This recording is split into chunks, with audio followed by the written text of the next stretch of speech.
पाकिस्तान की जो असम्बलियाँ हैं वो तहलील हो रही हैं, निगरान वज़ीर आज़म कौन होंगे? कौमी असम्बली अपनी मुद्दत पूरी कर रही है, तो इस वक्त तो चूँकि सब इत्तेहादी हैं, इसी तौर पर भी इसहाक डार साहब को हम नहीं कह सकते कि ये गैर जानबदार हैं, बल्कि मतराज़ा हो जाएंगे इलेक्शन। इस वक्त जितनी तकसीम है माशरे में, सियासी जमातें आपस में मिलकर नहीं बैठ रही, वोटर्स के आपस में बड़े इख्तलाफात हैं। जो आज बिल पास हुआ है, शायद जो निगरान गवर्नमेंट है वो थोड़ी लंबा चले। पाकिस्तान के लिए कौन बेहतर है? बेहतर तो वही होता है जिसको अवाम लेके आए। इलेक्शन के बाद भी पाकिस्तान के जो हैं हालात ठीक हो। अगर आप समझते हैं कि इलेक्शन होने के बाद कोई जो भी वजीर आज़म आएगा, वो जब तक हम कर्ज से छुटकारा नहीं पाएंगे, जब तक हम भीख मांगना बंद नहीं करेंगे, उस वक्त तक। अस्सलाम वालेकुम, मैं हूं इजाज़ भट्ट। नाज़रीन, इस वक्त मेरे साथ सीनियर सहाफ़ी नईम साकिब साहब मौजूद हैं। ये पाकिस्तान की सियासत को काफ़ी गौर से देखते हैं। पाकिस्तानी सियासत के बारे में आज हम इनसे जानते हैं। अस्सलाम वालेकुम। वालेकुम सलाम, बहुत बहुत शुक्रिया इजाज़ भट्ट साहब।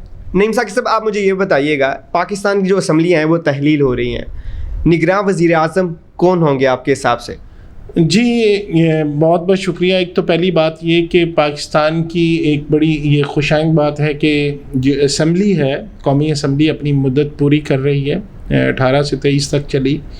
तो इस वक्त जो कानून के मुताबिक जो आइन की जो इलेक्शन एक्ट है 2017, उसकी शेक जो है, उसकी एक ज़ैली शेक है, उसके 230 है ग़ालिबन, उसके मुताबिक निगरान वज़ीर आज़म गैर जानबदार कोई भी शख्स बनाना चाहिए। तो वो मेरा ख्याल है हुकूमत और अपोजिशन, जैसे कि सबको पता है कि मिल के उसका इंतखाब करते हैं। तो इस वक्त तो चूँकि सब इत्तेहादी हैं, तो जो नाम पिछले दिनों आपने देखा होगा कि एक इसहाक डार का नाम आ रहा था कि वो शायद निगरान वज़ीर आज़म हो सकते हैं, तो वो बिल्कुल कंट्राडिक्टरी था जो आइन के मुताबिक, क्योंकि किसी तौर पर भी इसहाक डार साहब को हम वो नहीं कह सकते कि ये गैर जानबदार हैं। 4 दफ़ा इनकी वज़ीर ख़जाना रहे और उसके बाद इनकी अज़ीज़दार भी है नवाज़ शरीफ साहब के साथ। और ये अमली तौर पर जब नवाज़ शरीफ साहब वो थे वज़ीर आज़म थे, तो उस वक्त ये डिप्टी वज़ीर आज़म के तौर पे काम कर रहे थे। तो इनकी गैर जानबदारी पर एक बहुत बड़ा सवालिया निशान है। तो ये मेरे ख़्याल में कि ये ऐसे कोई एक वो जिसको नहीं कहते टीज़र फेंका जाता है कि टेम्परेचर चेक किया जाए कि अगर हम ये बात करेंगे तो उसका रिएक्शन क्या आएगा। तो रिएक्शन के तौर पर ये एक बात सामने, रिएक्शन को जज करने के लिए ये बात सामने आएगी। अमली तौर पर मैं नहीं समझता कि इसहाक डार साहब जो हैं वो वज़ीर आज़म, निगरान वज़ीर आज़म बन सकते हैं। ऐसा मुमकिन नहीं दिखाई देता, क्योंकि इस पर मुस्लिम लीग नून से भी बड़े सवाल उठे, जैसे कि ख्वाजा आसफ़ ने कहा कि अगर पहले दिन ही ये इनको बना दिया जाए तो पहले दिन ही उस पर एक सवालिया निशान, गैर मतराज़ा नहीं रहेंगे बल्कि मतराज़ा हो जाएंगे इलेक्शन। तो इसहाक डार वो एक मेरे ख्याल में एक फिलर छोड़ा गया था, तो वो नहीं होंगे। अच्छा, इलेक्शन तरमीम जो है, इलेक्शन एक्ट के तहत तरमीमी बिल पास कर दिया गया है। इस पर उससे पहले थोड़ा सा आपने जो मुझसे सवाल पूछा था कि मैं आपको ये मेरे जो जितनी भी एक तालिब इल्म होने की हैसियत से जितनी मेरी विजडम है, उसके मुताबिक मैं समझता हूँ कि हो सकता है कोई टेक्नोक्रेट, कुछ साबका ब्यूरोक्रेट, कुछ साबका जज ये वज़ीर आज़म बनाया जाएगा, निगरान वज़ीर आज़म इनको लाया जाएगा। क्योंकि इस वक्त जितनी तकसीम है माशरे में, सियासी जमातें आपस में मिलकर नहीं बैठ रही, वोटर्स के आपस में बड़े इख्तलाफात हैं।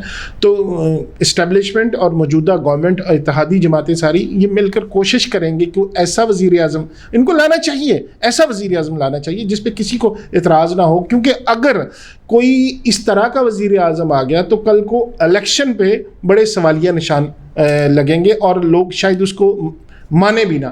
तो मेरा ख्याल है कि इस्टेब्लिशमेंट की कोशिश होगी कि कोई गैर मतनाज़ा शख्सियत वज़ीर आज़म बनाई जाए। तो उसके लिए मेरा ख्याल है कि जिस तरह हमेशा से होता है, कोई टेक्नोक्रेट, कोई साबका ब्यूरोक्रेट, कोई साबका जज, इनमें से कोई इस तरह का कोई शख्सियत जो है निगरान वज़ीर आज़म बनेगी। जिस तरह आपने बात की कि जो आज बिल पास हुआ है, इलेक्शन में तरामीम की है, इलेक्शन एक्ट में तरामीम की गई हैं, तो उसके मुताबिक ये इख्तियारात निगरान वज़ीर आज़म को दिए गए हैं कि वो जो अगर इंटरनेशनल लेवल पे कोई, जिस तरह पाकिस्तान ने किसी के साथ मुआहदे किए हैं, तो वो उन मुआहदों को जारी रख सकता है। और जो मुआहदे हैं उनके मुताबिक उनको उनकी तकमील ज़रूरी होगी, उस पर वो तकमील कर सकता है। तो इस पर एक और बात सामने आती है कि क्या یہ ان کو اگر اختیارات دیے جائیں گے جس طرح کے، تو بہت سے کویسچن جو لوگ پوچھ رہے تھے کہ جو انٹرم گورنمنٹ ہوگی وہ زیادہ دیر چلے گی یا تو مطلب اپنی مدت، وہ جو 3 ماہ کا عرصہ ہوتا ہے نئے الیکشن کے لیے،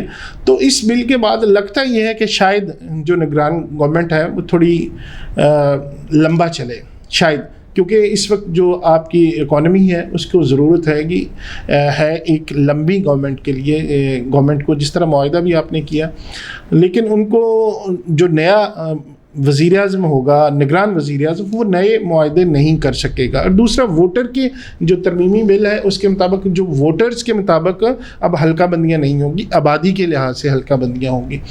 تو ایک تو یہ ترمیم کی گئی ہے، دوسری یہ کہ کچھ جو آپ کے ہوتے ہیں پریزائڈنگ آفیسر، وہ ان کے پہ پابندی لگائی گئی ہے کہ وہ لازمی طور پہ تصاویر بنا کے پریزائڈنگ آفیسر کو بھیجیں، اگر نہیں تو صبح 10 بجے تک وہ رزلٹ کی اناؤنسمنٹ لازمی کریں۔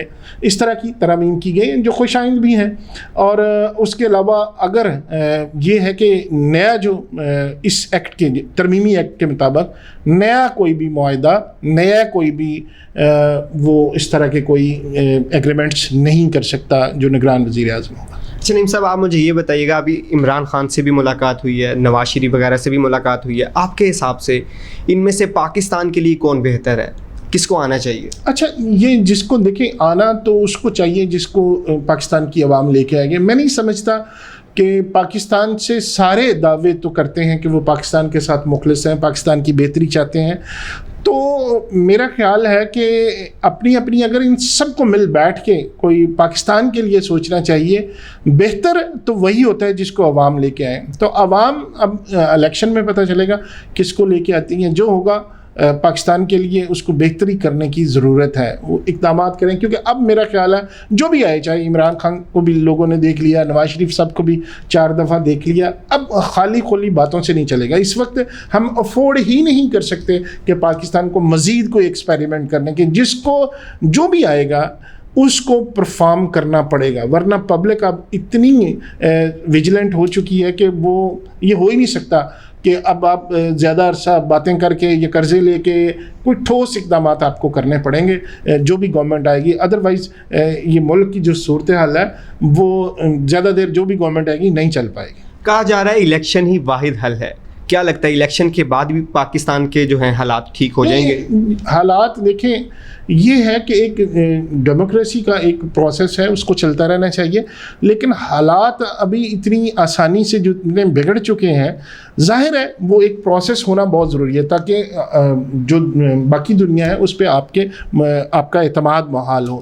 دیکھیں، جب غیر یقینی کی صورتحال ہوتی ہے تو کوئی دوسرے لوگ بھی آپ پہ اعتبار نہیں کرتے، تو اس کے لیے ضروری ہے الیکشن ہو، ایک پروسیس چلے۔ لیکن اگر آپ سمجھتے ہیں کہ الیکشن ہونے کے بعد کوئی جو بھی وزیر اعظم آئے گا وہ جادو کی چھڑی کو گھمائے گا اور سارے حالات ٹھیک ہوں گے، اتنی جلدی نہیں، اس کو ٹائم لگے گا، 1-2 سال لگیں گے، اور پھر بہتر اقدامات کیے تو پھر امید کی جا سکتی ہے کہ پاکستان میں بہتری ہے۔ آپ کو لانگ ٹرم اور ٹھوس اقدامات کرنے پڑیں گے۔ اچھا نعیم صاحب، یہ جو پیٹرول اور بجلی کا بم ہر دوسرے دن عوام پہ گرایا جا رہا ہے، ایک عام بندے کی تنخواہ تقریباً 20 سے 25 ہزار روپیہ تنخواہ ہے، اور اس کے گھر جو بل آتا ہے جب 30,000 35,000، وہ بندہ کیا کرے؟ حکومت کو کیا کہیں گے اس بارے میں؟ اب حکومت بھی کیا کریں، حکومت کے پاس ہے ہی کچھ نہیں۔ جب آپ جن سے آپ پیسے لیتے ہیں، شرائط تو ان کی ہوتی ہے، حکومت کے اپنے اختیار میں تو ہے ہی کچھ نہیں۔ جو دینے والا ہے وہ آپ کے ساتھ شرطیں رکھتا ہے کہ یہ آپ نے کام کرنے ہیں، تو وہ حکومت نے کہاں سے لے کے نہیں ہے؟ اس کا آخری وہ حل یہی ہوتا ہے کہ عوام پہ اس پہ کلیکشن جو کرنی ہے، عوام پہ ٹیکسز لگائے جائیں۔